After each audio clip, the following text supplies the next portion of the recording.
It's our responsibility. The type of society that you have is directly attributable to the effort that you put into it.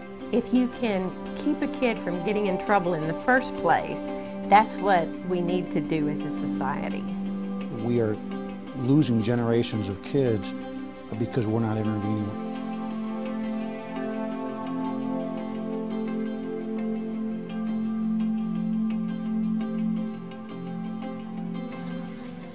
Children seldom start off committing acts of violence, but whether they come face to face with the threat of violence in school, hey guys, that's where they're going.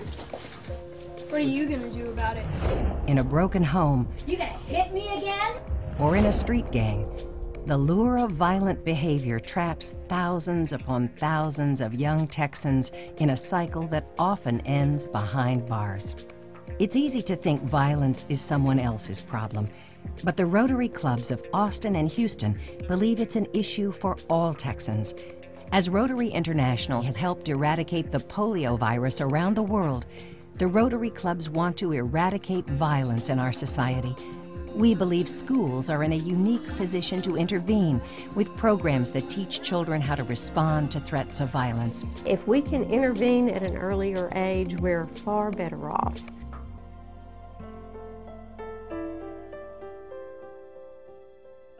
5 decades ago, Johnny Rogers was a child who desperately needed someone to intervene and show him he was on the wrong path.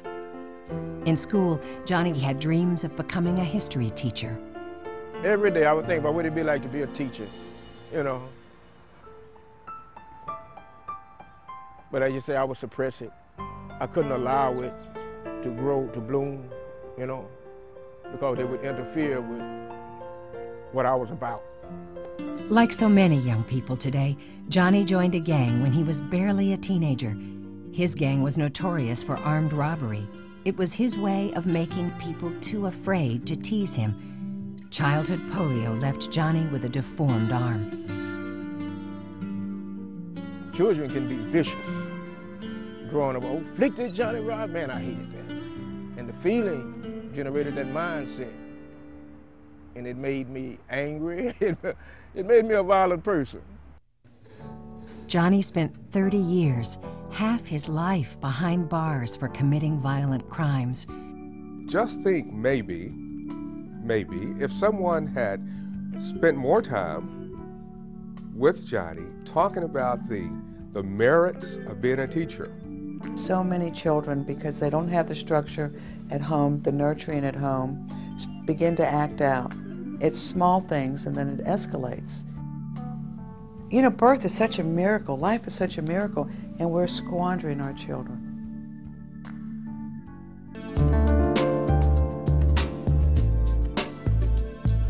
Today, more than 300,000 people are confined in state prisons and county jails in Texas, many for violent crimes. Did these inmates fail? Or did our society and our schools fail them? Some experts believe well-intentioned efforts to crack down on violence have turned schools into a pipeline to prison for children with behavioral problems. In the 90s, an increase in drugs on campuses and horrifying incidents of school violence across the nation led many Texas school districts to adopt zero-tolerance policies. In fact, the law said that if children did certain things, they had to be removed from classroom. There wasn't any choice on the part of the teacher or the principal or anyone else. Rebecca Lightsey studies school discipline and helped publish a report called Texas's School to Prison Pipeline. When you take a kid and suspend them out of school, what are they doing? Probably nothing. You know, especially now, I mean, you know, 30 years ago there was probably a mom at home. There's not a mom at home anymore. You're just sending the kid to the street. So it's completely unstructured, plenty of time to get into trouble, and no time to keep up with your classwork. Under zero tolerance, students can be kicked out of school and even arrested for fighting. I mean, one thing is for a kid to pick something up and hit a kid over the head, but if all things being equal, a couple kids get in the fistcuffs, we don't want to turn those kids into criminals and put them in the criminal justice system where now you go down the slippery slope. If they're not kicked out of school, students who commit violent acts are often sent to disciplinary alternative education programs, or DAEPs. But research shows students in these programs often don't get the help they need. Almost a third of Texas students who return from DAEPs are sent back for repeat offenses, and the dropout rate for DAEPs is 5 times higher than mainstream schools. They're essentially being warehoused. When they come back into the class, they're further behind. They're stigmatized, they're less motivated, and you start on a downward spiral. That spiral starts with dropping out and often leads to a jail cell. In fact, 1/3 of all Texas Youth Commission detainees are dropouts, and 80% of all inmates in Texas prison dropped out of school. Many experts believe we can reverse this trend. You just got to figure out how to reach them. Judy Briscoe spent 30 years developing rehabilitation programs for the state's juvenile justice system. Like many in her field, she sees an opportunity for schools to respond proactively to minor offenses by providing quality violence intervention programs. They're based on what the research says works with kids at particular ages. They teach kids problem-solving skills, they teach kids coping skills, they teach kids leadership skills. All of those things need to be in place. Aggressive too? Yes. Yeah? Well, that was a resounding yes. Okay. Has anybody at this table ever been aggressive? If you have, I want you to raise your hand. Is that every single one of us, including me? These students at Austin's Garcia Middle School admit they've made some bad choices. But in this classroom, they get to assess their actions. He tried to stab me, and he did. With the pencil? Mm-hmm. So I hit him in his head. But then I realized what I did, and I was like, so I just tried to stay away from him. Some Texas school districts are turning to outside experts specially trained to help students who can't control their anger. This counselor with the Council on At-Risk Youth, or CARI, is teaching students the difference between passive, aggressive, and assertive responses to conflict. He was using assertive and aggressive at the same time. It's a lesson that can keep them out of trouble now and in the future. When I got into the program, they taught me ways to handle the situation in a more mature way. This boy, he was kept on bothering me, trying to get me to fight him. I walked away and I counted to 10.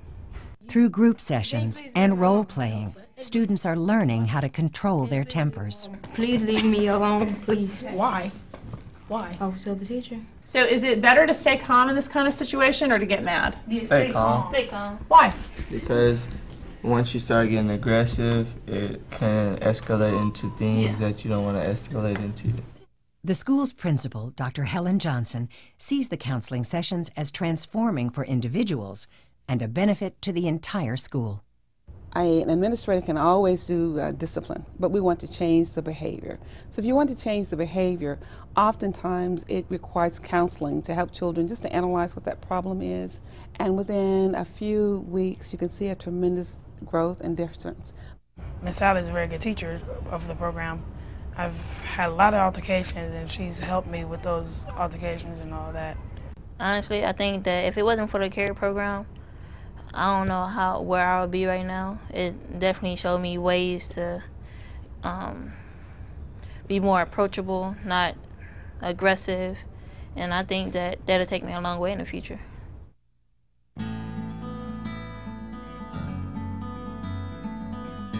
In 2006, Luling ISD was facing a conduct crisis. We had 26% of our students were being removed from the classroom from direct instruction, which is a high number. That's in junior high and high school. This is, so we reached out and decided we've got to do something. The Luling School District contracted with CARI to help students avoid antisocial behavior and to prevent bullying. The impact was immediate. Today, Luling ISD has been able to cut the number of students removed from class by more than half. However, the state grant that's paying for this program is going away. These are declining grants. They decline 20% each year. In major Texas cities like Houston, schools also report having success with violence intervention programs. HISD's superintendent wishes there was more grant money available for intervention. We very closely monitor those opportunities, and more opportunities coming from state government would be a great benefit to the students. Representative Jerry Madden is also convinced programs can keep at-risk children from committing their first act of violence. As chairman of the House Corrections Committee, Madden sponsored bills in the 2007 and 2009 sessions to allocate more funding for Texas schools to start violence intervention programs. Can you solve it 100% for every child in the state of Texas? I think the answer is probably no. I think that we can do a lot more than we've been doing, and that's what we're trying to do. Madden's intervention bills failed in both sessions. Many other lawmakers didn't see funding those programs as a top priority. But if violence intervention is successful, it can actually save taxpayers money.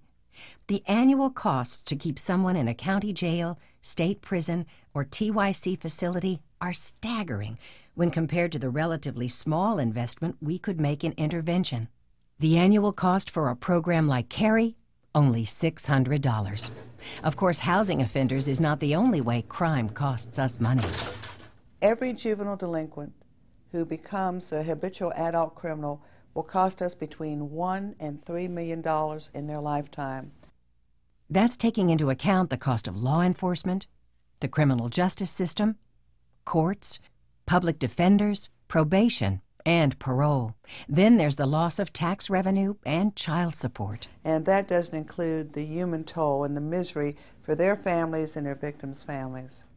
Students, as individuals within life, best are served when it's holistic, when there are interventions where intervention needs to happen, where there are mentorships when mentorships need to happen, where there's extra time with individuals who may need tutoring or some special attention. For every kid that we lose to the criminal justice system, for every kid that we lose that turns to violence, there is an effect that impacts all of us because none of us live on an island. If our communities speak up and encourage our schools, our cities, our state to look at how we're disciplining schools, to look at what's happening with our dropouts, look what's happening in our criminal justice system and say, let's change our approach. Let's use a different approach. We think we can see real positive change. The Rotary Clubs of Houston and Austin believe the choice is clear, and the time to help children avoid violence is now. What are you going to do about it?